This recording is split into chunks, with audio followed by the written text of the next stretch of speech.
5 mistakes to avoid when God blesses you.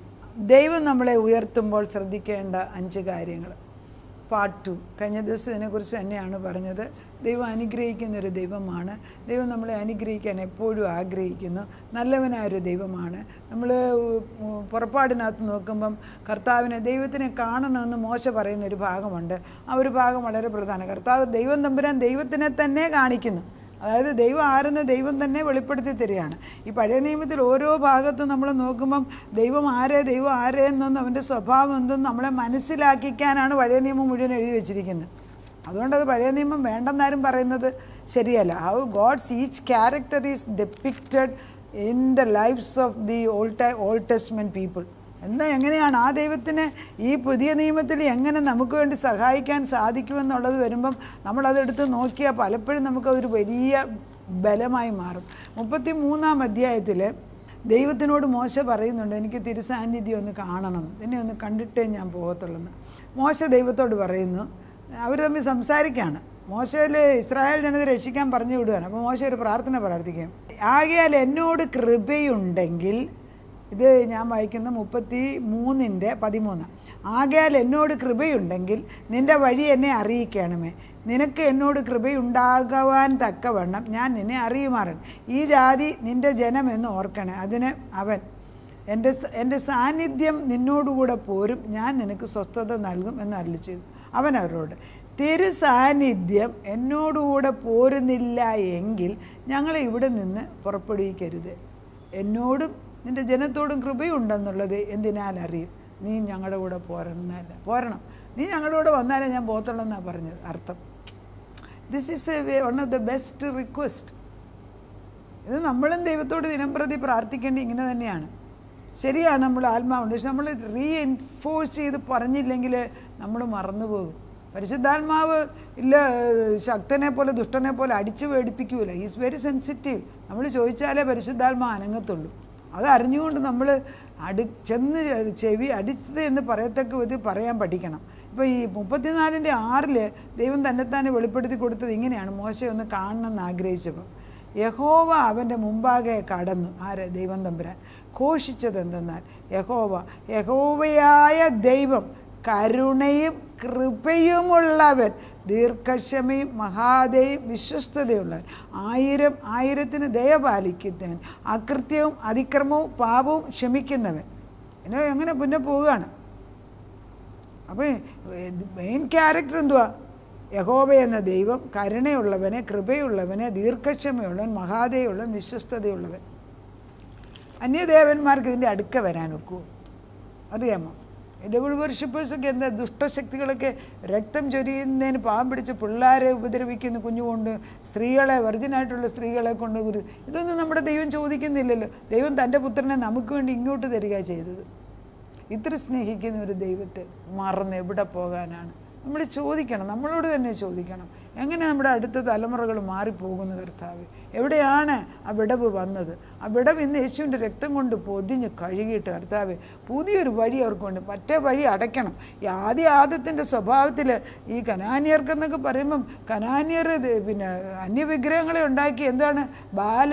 മാളമൊക്കെ, പിന്നെന്തോന്ന് വിഗ്രഹങ്ങളുടെ എത്ര വിഗ്രഹങ്ങളുണ്ട് നമുക്കില്ല. വിഗ്രഹങ്ങളുടെ നിര, എത്രയോ വിഗ്രഹങ്ങളെ ഉണ്ടാക്കി സത്യദൈവത്തിന് പോലെ അവരവർക്ക് ഇഷ്ടമുള്ള ഓരോ ദൈവത്തെ ഉണ്ടാക്കി വെച്ചിട്ടുണ്ട്. അതാണ് നമ്മൾ മനസ്സിലാക്കേണ്ടത്. നമ്മൾ ദൈവത്തിന് വേണ്ടി ഉറച്ചു നിൽക്കുന്നവരായി വേണം. അപ്പം 5 കാര്യങ്ങൾ നമുക്ക് ദൈവം അനുഗ്രഹിക്കുമ്പോൾ, 1, നമ്മൾ പെട്ടെന്ന് ഓടിച്ചെന്ന് വല്ലവരെ ഹെൽപ്പ് ചെയ്യാൻ പോകരുത്. പരിശുദ്ധാത്മാവ് പറയുന്നിടം വരെ വെയിറ്റ് ചെയ്ത് ദൈവത്തിൻ്റെ ആത്മാവ് ചെയ്യുക. 2, നമ്മുടെ അനുഗ്രഹത്തെക്കുറിച്ച് എല്ലാവരോടും വിളിച്ചു പറയേണ്ട ആവശ്യമില്ല. അത് ബണ്ടത്തരമാണ്. വെറുതെ സ്പിരിച്വൽ ജലസി ഉണ്ടാക്കാമെന്നും ലോകഗുണത്തിൽ മനുഷ്യൻ്റെ ദുഷ്ടകണ്ണിനെ പ്രയോജനപ്പെടുത്തും. ഒരു ഗുണവുമില്ല. 3, getting to comfortable with your success. എനിക്കെല്ലാം തികഞ്ഞിരിക്കും, ഇനിയൊന്നും ചെയ്യുന്നില്ല എന്ന് പറഞ്ഞ് ചുമ്മാതിരിക്കുന്നു. അത് ശരിയല്ല. മരണം വരെയും നമ്മൾ എന്തെങ്കിലും ചെയ്യണം. അതൊരു ഭാഗ്യമാണ്. മരിക്കുന്ന ദിവസം വരെ എന്തെങ്കിലും നന്മ ചെയ്യാൻ ദൈവം അനുവദിക്കുന്നു. അതൊക്കെ ഗോൾഡൻ ഓപ്പർച്യൂണിറ്റി. ഈ പ്രായമുള്ളവർക്ക് ഈ ചെറുപ്പക്കാരിലേക്കാട്ടിൽ എത്രയോ ദീർഘദൃഷ്ടിയും നല്ല ബുദ്ധിയും ഉണ്ടെന്നറിയാമോ? പ്രാക്ടീസും ഉണ്ട്. അതെല്ലാം വേണ്ടെന്ന് പറഞ്ഞ് വീട്ടിൽ ചുമ്മാ ഇരിക്കുന്നത് മണ്ടത്തരമല്ലേ? ദൈവം പറഞ്ഞിട്ടാണ്. ചുമ്മാ മണ്ടത്തരം ദൈവത്തിൻ്റെ ആത്മാവൊന്നുമല്ല. അതുപോലെ ഫൊർഗെറ്റിംഗ് ദ സോഴ്സ് ഓഫ് ബ്ലെസ്സിങ്. നമുക്ക് തന്ന അനുഗ്രഹത്തിൻ്റെ ഉറവ മറക്കുക. ദൈവമാണ് സകല അനുഗ്രഹം. പക്ഷെ കുറച്ച് അനുഗ്രഹം കിട്ടുമ്പോഴത്തേക്കും പിന്നെ ദൈവത്തെ വേണ്ട, ആദ്യം തള്ളിക്കളയുന്ന ദൈവത്തെയാണ്. ഏതൊരു രാജ്യത്തിൻ്റെ അഭിവൃദ്ധി, നിലനിൽക്കുന്ന അഭിവൃദ്ധി സത്യദൈവത്തിലാണ്. അത് കുറേ വർഷം കഴിയുമ്പോഴത്തേക്ക് ദൈവം അനുഗ്രഹിച്ച് കഴിയുമ്പോഴത്തേക്ക് പിന്നെ ദൈവത്തെ വേണ്ട. സമൃദ്ധിയായിട്ട് ജീവിക്കുന്ന വിശ്വാസികളിൽ തന്നെ ദൈവം ഒത്തിരി കൊടുക്കും, പിന്നെ ദൈവത്തിനല്ല പ്രാധാന്യം. പിന്നെ കൂട്ടുകാർക്കും കള്ളു കുടിക്കാനും ഒന്നിച്ചിരുന്ന് സമയം കളയാനുമാണ്. അതാണ് അവരുടെ ഏറ്റവും വലിയ, മറ്റുള്ളവരുടെ മുമ്പിൽ ഗമ കാണിക്കുക. എല്ലാവരും ഒരു കൂട്ടത്തിലാണ്. അത് ശരിയല്ല. അത് ശരിയല്ലെന്നുള്ളത് ശരിയല്ലെന്ന് പറയും, എത്ര പേര് ചെയ്യുന്നു എന്നുള്ളതല്ല. ഭർത്താവിന് മഹത്വം കൊടുക്കുമ്പോൾ ദൈവം അതിൻ്റെ മനോഹര ബന്ധത്തിൽ ആവശ്യത്തിന് കാനാവിലെ കല്യാണത്തിന് പോലെ അപ്പച്ചൻ വന്ന് നമുക്ക് വേണ്ടതെല്ലാം ചെയ്തു തരും. പിന്നെ forgetting the source, ignoring your parents. നമ്മളെ വളർത്തി നമ്മൾക്ക് വേണ്ടി സാക്രിഫൈസ് ചെയ്ത് നമ്മളെ വളർത്തി അപ്പനമ്മയെ നമ്മൾ മറക്കരുത്. Faithful to God and your blessings and prayers are your. നമ്മുടെ അപ്പനമ്മമാരുടെ പ്രാർത്ഥനയാണ് നമ്മുടെ വിജയത്തിൻ്റെ രഹസ്യം. ഒത്തിരി പേർക്ക് അതറിയാം. ഒരു തലമുറകൾക്ക് മുമ്പിലുള്ളത് പ്രാർത്ഥനയാണ്. അതാണ് ഈ നമ്മൾ ഉൽപ്പത്തിയിൽ വായിച്ചപ്പോൾ ഈ ദൈവം തമ്പുരാനെ യോസഫിനെ അനുഗ്രഹിച്ചപ്പം എത്രയോ മനോഹരമായിട്ടാണ് യാക്കോബ് അത് പറഞ്ഞിരിക്കുന്നതെന്ന് നോക്കണം. തലമുറയ്ക്ക് മുമ്പുള്ള ദൈവത്തിൻ്റെ അനുഗ്രഹം വിളിച്ചു വരുത്തുന്നത് കണ്ടോ. ഇത് തന്നെ വേറൊരിടത്ത് എഴുതി വെച്ചിട്ടുണ്ട്, എവിടെയാണ് ഓർക്കുന്നില്ല. എനിക്ക് തോന്നുന്നു ആവർത്തന പുസ്തകം, അത് വായിക്കാം. അതിന് വായിക്കുന്നത്, നിൻ പിതാവിൻ്റെ ദൈവത്താൽ അവൻ നിന്നെ സഹായിക്കും. നമുക്ക് പറയാം, എൻ്റെ ദൈവം എൻ്റെ മക്കളെ അനുഗ്രഹിക്കും. എൻ പിതാവിൻ്റെ ദൈവത്താൽ അവൻ നിന്നെ സഹായിക്കും. സർവശക്തനാൽ തന്നെ അവൻ മീതെ ആകാശത്തിൻ്റെ അനുഗ്രഹത്താലും താഴെ കിടക്കുന്ന ആഴത്തിൻ്റെ അനുഗ്രഹം, മുലയുടെയും ഗർഭത്തിൻ്റെ അനുഗ്രഹങ്ങളും നിന്നെ നിൻ പിതാവിൻ്റെ അനുഗ്രഹങ്ങളുടെ പിതാക്കന്മാർ എൻ ജനകന്മാരുടെ അനുഗ്രഹങ്ങൾക്ക് ഞാൻ ജനിപ്പിച്ച മക്കളെക്കാട്ടിൽ അധികമായിട്ട് ശാശ്വത ഗിരികളുടെ അറ്റത്തോളം പ്രബലപ്പെട്ട് യോസേഫിൻ്റെ തലയിലും പ്രഭുക്കൻ സഹോദരന്മാർ പ്രഭുവായന് നിറുകയിലും വരും. അതാണ് തലമുറയായിട്ട് അനുഗ്രഹിക്കുന്ന അനുഗ്രഹം കടന്നുണ്ട്. യഹൂദയെക്കുറിച്ച് അത് തന്നെയാണ്. ചെങ്കോൽ ഒരിക്കലും നേടിപ്പോകുന്നില്ല, നിന്നിൽ നിന്ന് മാറിപ്പോകും. ചെങ്കോൽ യഹൂദയുടെ സിംഹാസനം, ഇന്ന് യഹൂദയുടെ സിംഹമായിട്ട് യേശുക്രിസ്തുവാണ് കടന്നു വന്നത്. ഇത് തന്നെ ആവർത്തന പുസ്തകം 33:13-17 വരെ പറയുന്നുണ്ട്. ദൈവം നമ്മളെ അനുഗ്രഹിക്കാൻ, ഇതൊക്കെ നമ്മളോട് ദൈവം പറയുന്നത് അനുഗ്രഹിക്കാൻ പഠിക്കണം. വേദപുസ്തകത്തിനകത്ത് അനുഗ്രഹം ഉണ്ടോ എന്ന് പലരും എന്നോട് ചോദിക്കും. ആ പുസ്തകത്തിൻ്റെ തുറന്നു നോക്കി എത്രയോ ഭാഗങ്ങളാണ് അനുഗ്രഹം എടുത്തു വെച്ചിരിക്കുന്നത്. ആവർത്തന പുസ്തകം 33:13 തൊട്ടുള്ള വായിക്കും, 13 തൊട്ട് 17 വരെ. 13 ഇങ്ങനെയാണ് വാദിക്കുന്നത്. ആവർത്തന പുസ്തകം 33:13 യോസേഫിനെ കുറിച്ച് അവൻ പറഞ്ഞത്, ആകാശത്തിലെ വിശിഷ്ട വസ്തുവായ മഞ്ഞുകൊണ്ടും താഴെ കിടക്കുന്ന അഗാധ ജലം കൊണ്ടും സൂര്യനാൽ ഉളവാകുന്ന വിശേഷ ഫലം കൊണ്ടും പ്രതിമാസ ചന്ദ്രനാൽ ഉളവാകും വിശിഷ്ട ഫലം കൊണ്ടും പുരാതന പർവ്വതങ്ങളുടെ ശ്രേഷ്ഠ സാധനങ്ങൾ കൊണ്ടും. ഇത് ജഡീകത്തിൻ്റെയാണ്, എന്തും കൊടുക്കുന്നതുണ്ടോ.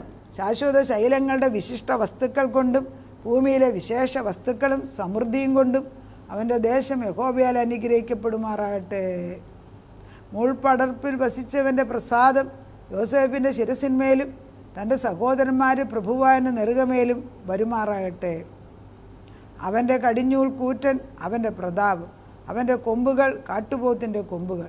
ആകയാൽ അവൻ സകല ജാതികളെയും ഭൂസീമാവാസികളെയും വെട്ടി ഓടിക്കും.